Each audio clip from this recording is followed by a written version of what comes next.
kulmiye uxilo markale xukunkiyo xilkaaga udhiib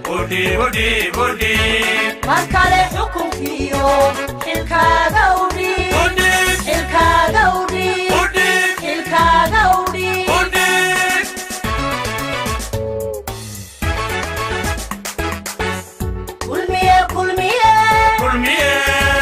kulmiye uxilo markale xukunkiyo xilkaaga udhiib markale xukunkiyo xilkaaga udhiib xilkaaga udhiib xilkaaga udhiib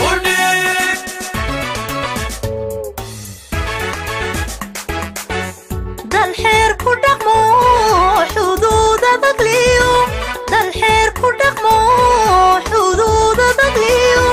hoggaan xeeriya xuquuqda shacbiga hoggaan xeeriya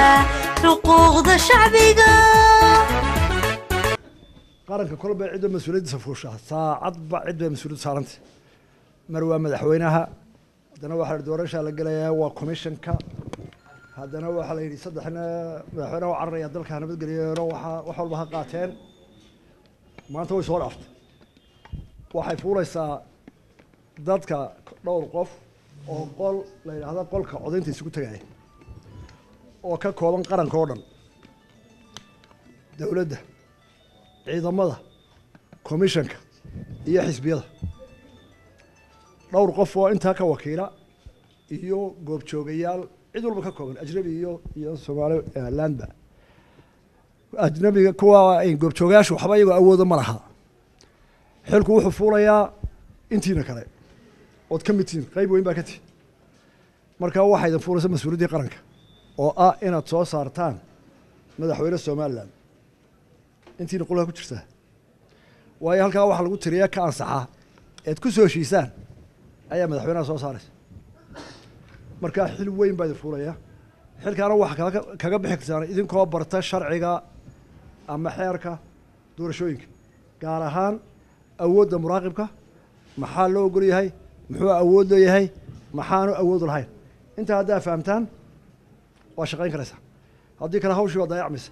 haddii hawsha ay dayacmatana sharciyaddii qaranka oo dhan baa qaldamaysa marka hawl adag baa idin taalla waa saddex qodob ma badna inaad si fiican u fahamtaan baa wanaagsan hadhowna si dhiiran oo sharciga waafaqsan u gootaa waajibkiina dhowr waxyaalo baa la xusuusinaya dadka idin iman doona dhowr nooc bay noqonayaan waxa ugu ka mid ah waxaa jira dad aanay sawirkii ishooda qaban karin dadka waxaa la siiyey certificate inay meesha yimaadeen inay xaq u leeyihiin inay codeeyaan laakiin computerkii uu indhahooda sawir waayey waxaa loo tirinayaa oo u badan yihiin dadka buuraleyda ku nool meel buura hargeysa ka mid ah ugu badan dadka meelaha buuraha degan ma garayna sababta cilmiyan maxaa sawirkooda ugu qaban waayey ishooda maxaa u qaban waayey sawirku ma garan karo ceergaaba ka mid ah boorame meel kastoo buuraley ayay u badan yihiin dadkaas markaa sawirkii baa qaban waayey ishooda hadhow waxa laga yaabaa dee inuu qof warqad aan jirinba kuula soo baxo marka in la hubiyo in warqaddii commissionku saxeexay uu qofkaas yahay laba waxaa dhici karta dadka meesha yimaada inaad hubisaan liiskaa intii ku jirta inuu qof ku jiro qofka soo galay inuu liiskaa ku jiro oonu ahayn qof liiskaa ka baxsan haddii aad wax garan weydaan qofka qure looga baahay inuu dacwo keeni karo wixii halkaa ka dhacay oo commissionka dacweyn kara inay hawshaasi qalad tahay waa muraaqibka laakiin isna waa inuu yaqaanaa qodobada uu ku soo dacwoonayo haddaad qodobada baal marto waa hadal tiro waxaagu dacwad maaha marka seenu dacwoonaya maxaan xuquuq leeyahay maxaanan u lahayn waxaad xuquuqda ka mid a agabka halkaa marka laga qaado ilaa inta la soo celinayo waad isku xidhantihin idinkii agabku muraaqibiintii agabku hadduu roob idin helo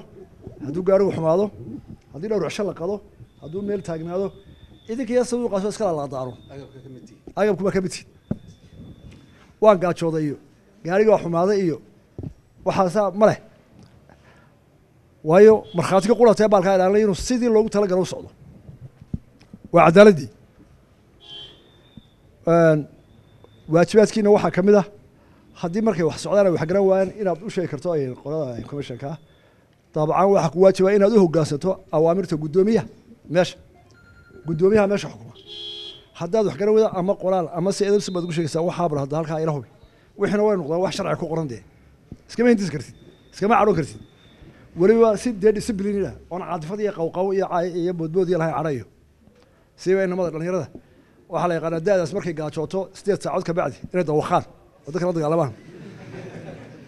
8 anoo da'dii naasa ayaan muraaqib ahaa meel miya markii ay maraysay iska dhaaf cadho ee waxba aanu arki weyn hataa faynuuska wax lagu qorayay deetana waa dawaqaysaabo waxaa laga yaabaa dawaq laba jiirjiidho waa ragga dumarku way adkaystaan gaajada taa waa loogi markaa take care ragga meesha fog la geeyo 6 saacadood haddii la qatanaado waa lagu talagelay inay wax cuntaan waa lagu talagelay wax la daariyo laakiin marka meelaha fogfog loo tago wixii doona dhici kara roob baa di'i kara baabuurta cadilmi karta force majoora kala iman kara markaa raggu haddaad doontaan jeebkaa wixii ku qaataan ubaa idara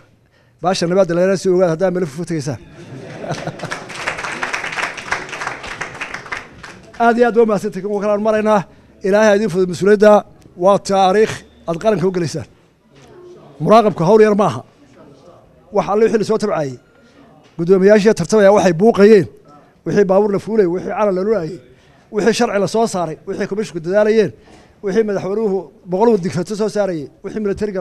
loo kiciyey waxay ku soo urureen warqadaha iyo sanduuqa ma sahlana mas-uuliyadda qaadsaana ogaada wasalaamu calaykum waraxmatullahi